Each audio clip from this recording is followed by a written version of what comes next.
on savait que ça va être très difficile pour les Camerounais.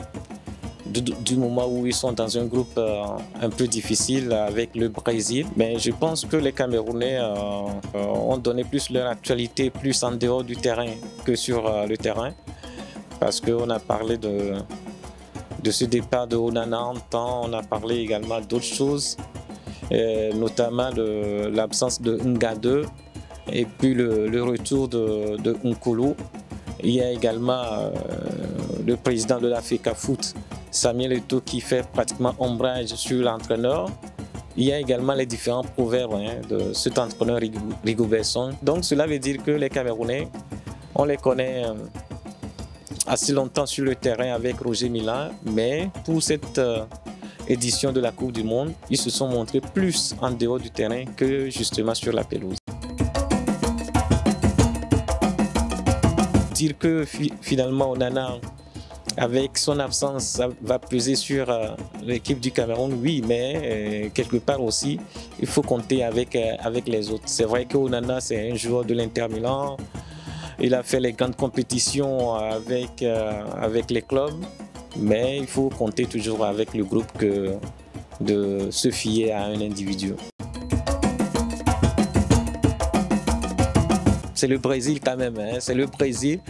Mais le Cameroun, c'est vrai que dans le passé, aux Jeux Olympiques, le Cameroun avait battu le Brésil.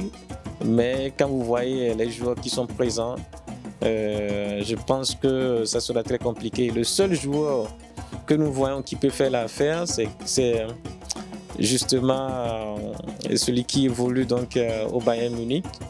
Donc c'est lui qui va faire l'affaire et également le milieu de terrain. Je crois que ce sont ces deux-là qui ont un niveau, disons, mondial et qui peuvent rivaliser d'ardeur face à ces joueurs du Brésil qui sont pratiquement dans les plus grands clubs en Europe, que ce soit Manchester United avec Casemiro, que ce soit Real Madrid avec justement leur milieu droit Rodrigo et puis Vinicius.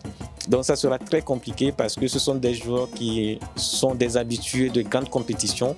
Ça sera très compliqué pour le Cameroun justement.